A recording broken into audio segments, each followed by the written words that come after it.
All right, everybody. Welcome back to Joe's Corner. Today, I'm going to show you how to rescue a leftover rotisserie chicken part 2.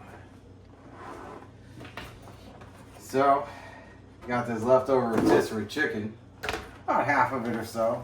Oh, we'll see. We start poking it out. Let's see. Taking it out of its shell. And the great part about this recipe is we're going to be adding it to fresh guacamole, which I will link. We just made. I'll link that in the video here. Here we go.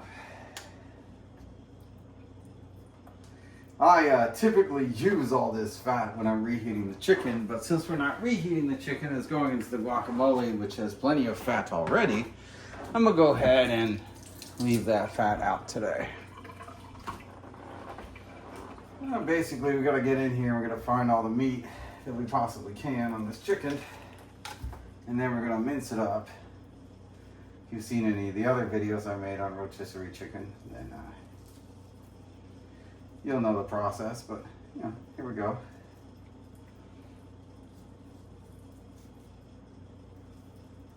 Now reach in there and get all the meat you possibly can. You're not looking for slimy stuff or gritty stuff.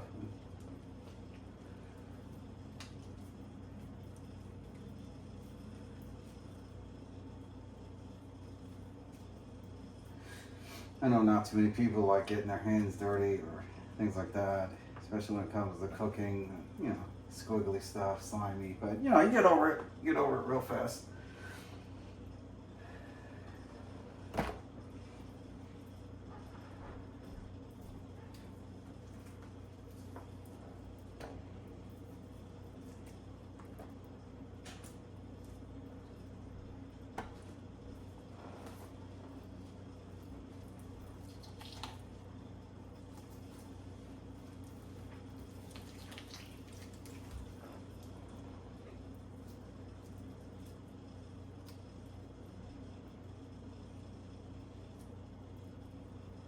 I feel like this is the kind of stuff that chicken nuggets used to come from, but I don't even know if it's real chicken anymore, to be honest.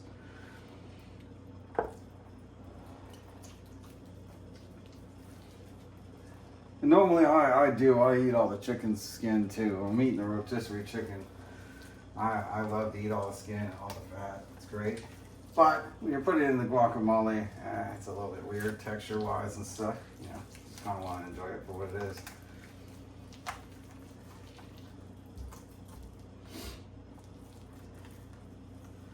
This is great because rotisserie chicken leftovers, A, they don't reheat the best, and B, they lose a lot. You know, it's great when it's fresh, you know, you're just pulling and eating, it's great. But, you know, the next day, they're not the most appealing things to eat.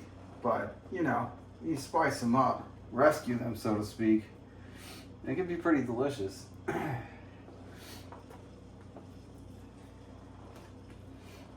Still sniffing one from the jalapeno from the guacamole we just made in the other video. Ugh, potent, lingering. Mr. Sniffles.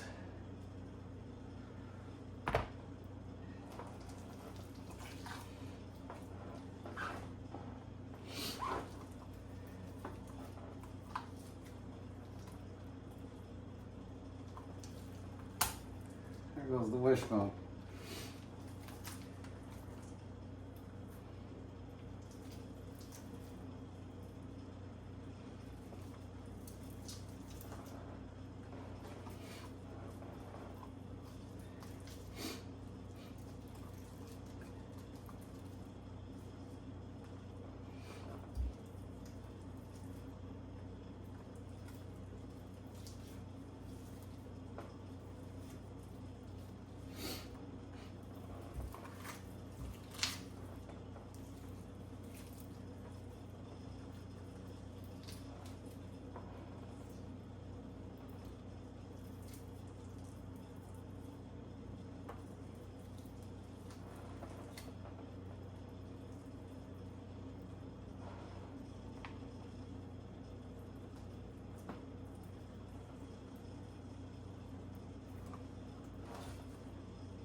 a lot more meat on a bird when you start pulling it apart.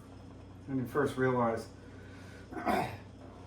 we're just so used to eating, you know, wings, thighs, breasts, that we don't go in there and grab all these little crevices of meat left over. But for something like this, I highly recommend it. Why not? Use as much of this as you possibly can.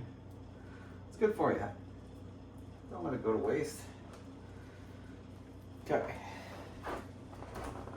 That's about as much as I can get off of it. I'm not perfect. I claim to be perfect. But this is a perfect way to use these leftovers. Oh. Wash my hands up a bit. Very greasy. And a good handle on my knife. And I'm gonna, I'm using a meat cutting board for this. If you notice in my other videos, I separate my cutting boards. I use one for vegetables and one for meats. I don't like mixing the two. Even though this chicken's fully cooked, this is the same meat board I would use to cook chicken on, and I clean it there well too. So this is my nice vegetable cutting board. This is my nice meat cutting board. And I have two different blades that I use too. You notice that I'll use this one for vegetables and this one for meat. So we're gonna go ahead and just chop through this. I start off kind of gently. Make sure my fingers are not under this blade. This blade will go through bone. The other one will probably, I don't know if the other one goes through bone. This one will go through bone. The other one will damage you, but you definitely don't want your fingers underneath any of this. So I like to keep my flat hand above the blade.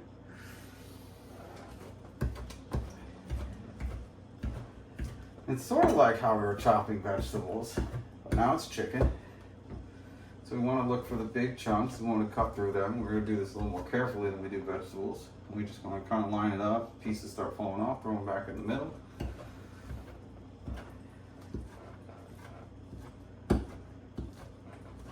Obviously meat has a different texture to vegetables, so I'm just a little more cautious when I'm chopping through it quickly. I'm going to break this down a lot because it's going to go directly into the guacamole. And you just don't want much of a texture difference. You don't want to feel like you're chewing on, stringy meat or something like that.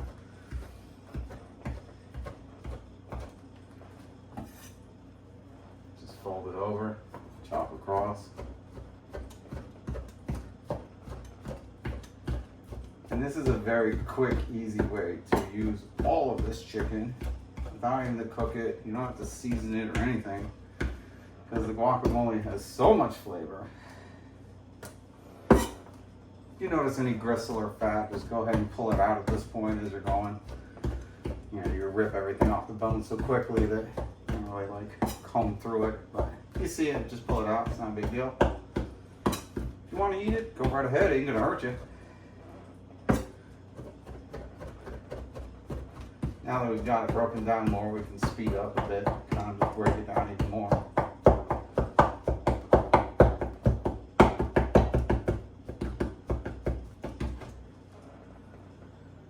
Fold it back in.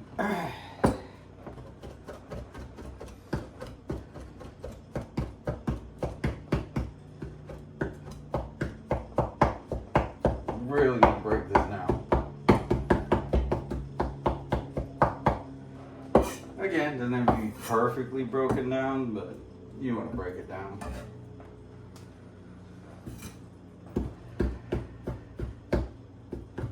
And from the guacamole video I just made, I pulled about half the guac out. You'll see if you watch the other video how to make it that it's significantly less, but look at how much chicken we have to add to it. So the bowl's gonna be full. You almost have to pull some out. Plus, if you want some leftovers, choose. Do you want leftovers guac just with some chips? You want some chicken in it? You give yourself options.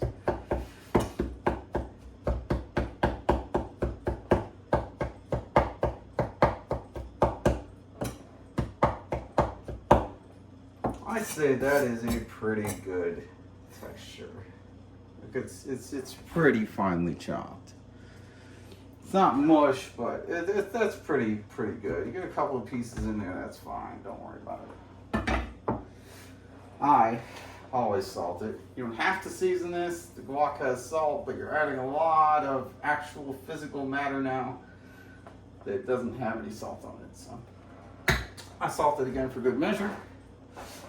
Now, let's get this in the bowl.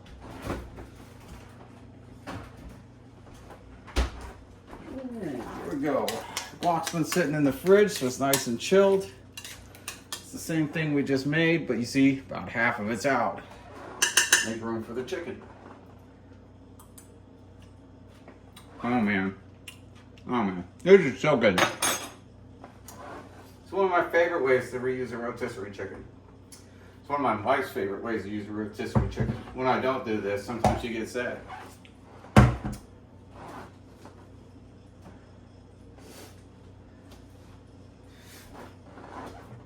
All right. I do make tacos out of leftover rotisserie chicken. That'll be a separate thing. We make the guacamole. We throw all this seasoned chicken in a pan. We add some rice. Traditional taco style. I don't chop it as much when I do that either. Kind of stop at a certain point. But here.